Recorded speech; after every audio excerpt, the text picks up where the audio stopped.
Hey guys, thank you for tuning in. I just wanted to do a public meeting. Today is Sunday, and I wanted to basically just kind of explain what I've been doing and what's going to happen. And I wanted to open myself up to doctors who are listening, who can narrate, and to some movie stars and musicians across the United States of America. I hope this gets to Winter Blanco because if it gets to Winter Blanco, I think her perspective, being biracial, I think um, music will be better.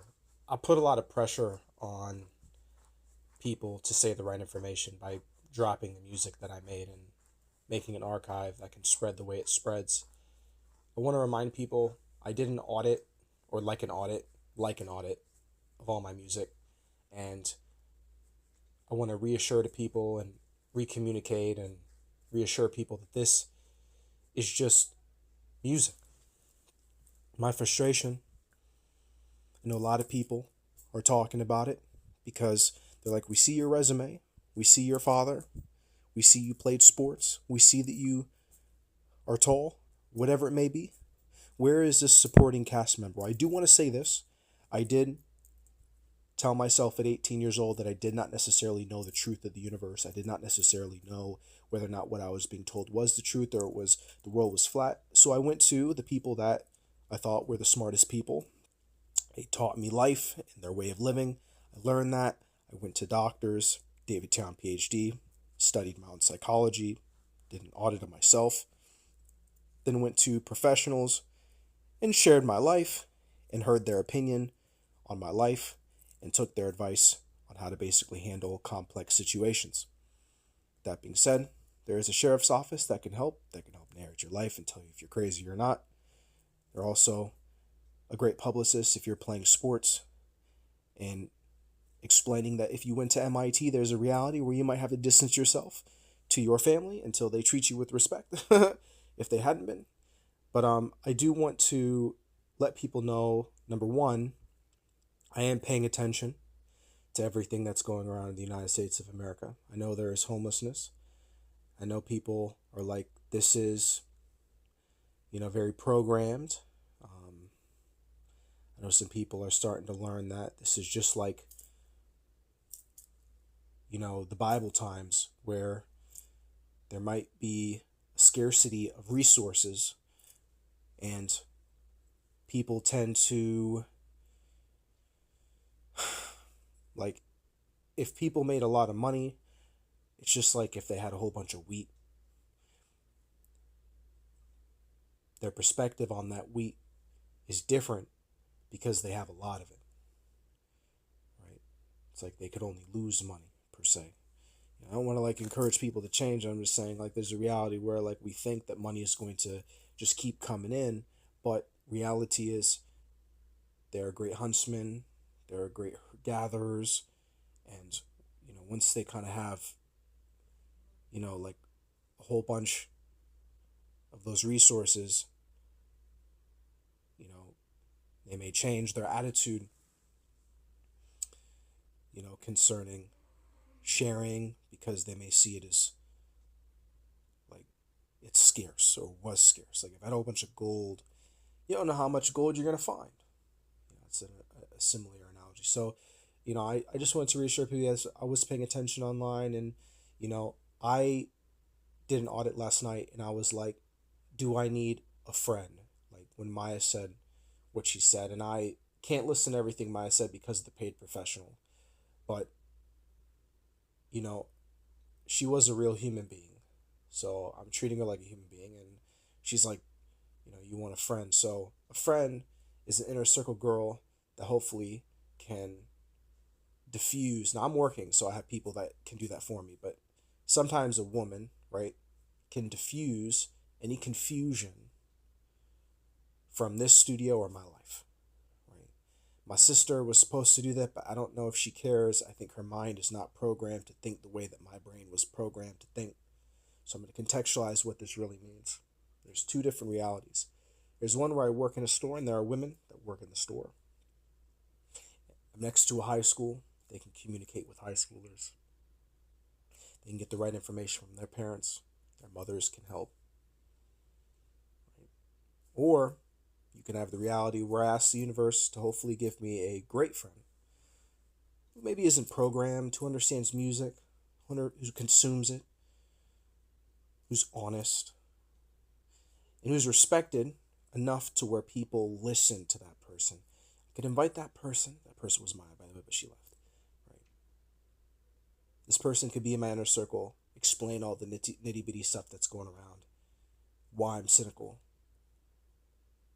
to confirm that I have emotions if people didn't think I have emotions. Could show people how much I care in a paragraph format. Could show people my thought process in business, and to show people my psychology in business, and then to kind of show them the plan of this studio. And basically, if I had that girl or whatever, I feel like if she was respected, she'd be saying something on the lines right now. Isaiah had an end goal of giving a woman a dream, and that woman's name was Tanasha Ill. She graduated from UCF. At 40 years old, I may have the opportunity to merge with a big company or work alongside a big company like Paramount. Right? Now, the difference between you working inside of an industry, right? You may be working alongside or on the outside of an industry, but your work is good, right? You are an idea creation, whatever it is, or you're famous for what you've done. And imagine by the time I'm 40, if I'm blessed, I will have the ability to showcase musical talent and be able to feature a production with them or alongside or something to where I give it to them and it's like a merger of some sort. But I plan to fully merge with a big company like that. And some people say Disney. I think Paramount. That's originally what I think. So long story short, if this doesn't make any sense, the misconception that people are having is I went to Wittenberg University. There's two things.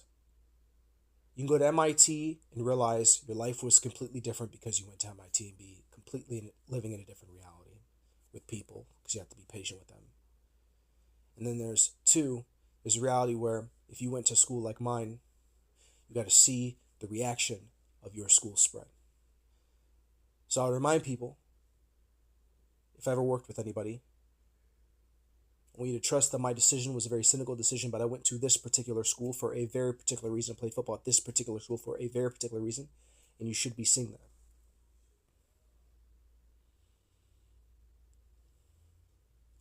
So, I feel that music should be narrated like Marvel because it's work. This is music. A lot of the time people forget this is music. A lot of people, when they listen to music, they're not a fan of it, they're not an audiophile, they're not a consumer. And they absorb all the information they've been given. So one of the things a girl would say, right, if she was in my inner circle all the time, and she would contextualize, not give her whole paper of why, right? She would be communicating that it's going to take you 2 years to hear the right information concerning your music because your friends, I call it Megan Fox syndrome. A lot of the time, people want to be liked or they're programmed to tell you how they think or they feel, but it's going to take 2 years for you to hear their legitimate answer concerning a song or your music business. That's the first thing that I want to convey with people. But the biggest one is this is like Marvel. It was a job. It was just a studio. It served a specific purpose. I would encourage people, specifically women, to communicate that no, wait, music to Isaiah is better narrated like Nickelodeon right now. That is why these people are spending a lot of time on music. It serves a specific purpose. That's what they're doing. The music business side, when they make money, can be like Marvel because they can buy the rights to the music. You have a merger or partnership. And if you're making money, they can continue to make money off that product like a t-shirt. I hope to unprogram people through music, my resume, me playing sports, and with this new IKP Entertainment, IsaiahChrisBookingentertainment.com reality. I'm helping musicians.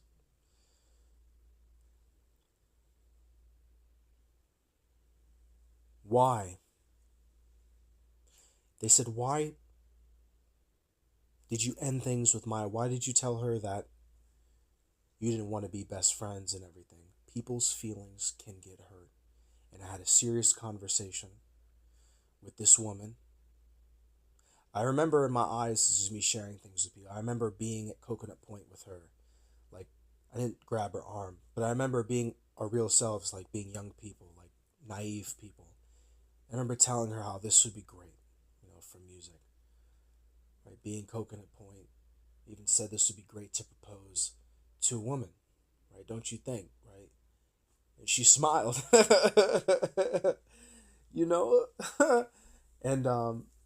it's kind of me nudging, like, I wish you were my wife and everything. I kept telling her that, and but I had to cut it off because as a black woman, I heard her say the truth about how, like, basically, all I have to say to a woman like Winter is she told me the truth concerning how she felt about marriage. And because I looked at this woman as the mother of my child, and I looked at this woman as like, man, like this is the type of woman that you're supposed to marry. Her answer as a black woman, right, hurt my feelings, right? Because it made me feel like I was living in a different reality. And then I realized there wasn't enough money to satisfy what this woman really wanted. So yeah, it was something online. That's all I have to say to Winter Blanco, right? It's like me basically sitting here and I'm like, man, like I can't do what you just said, like just straight up. Like I thought I could, right? Like I went to Wittenberg, you can make money. I thought I could. Even going to Harvard, I have to tell myself it looks good on paper to go to Harvard, but I thought I could give you what you wanted. But the universe doesn't necessarily work like that. I realize that. That's all I have to say to Winter Blanco. The universe doesn't work like that. Right? So I can do music, give you a good feeling. I could write you a poem. I could take you to the beach. I could probably massage your back and not get in trouble if you're black and I'm black. If you really wanted one and I gave it to you. But satisfaction through money is not as promised when you're black. I'm not being negative. I'm just saying if we're blessed, we're blessed. But if we're not, then we have to make with what we have and enjoy what we have. And yes, that does mean make ice cream from fruit. It's the same thing, right? So you got to make basically something that was really expensive. It takes a long time. You have to find a way to do the same thing for cheap. Right? And that hurt me because that cheap version, it's like the expensive thing took a long time. And even the friendship thing takes a long time to be your friend, Maya, apparently. Right? How many holes I have to jump through. Right? But that very expensive long route, she didn't really want to wait. And when I presented that cheap route, doing the same thing, but for cheaper, she wasn't interested. And that's the way the mind is programmed. Right? And I don't blame women. You want the nicest ring you could possibly have. Right? But I have to give you a rental. If that makes sense for now. Or something similar. So it's a long way of saying whatever woman comes into my life, like I don't know what race, but a friend, right? Have this woman be so prepared. I'm not being entitled, I'm just saying if she comes into my life naturally, be so prepared, unlearn, like you've been programmed life a certain way. I'm asking you, if you enter my life, to unprogram yourself. Music is the same job as Marvel. If I'm doing music, it's like I have the same job. It's like I'm working at Marvel Studios.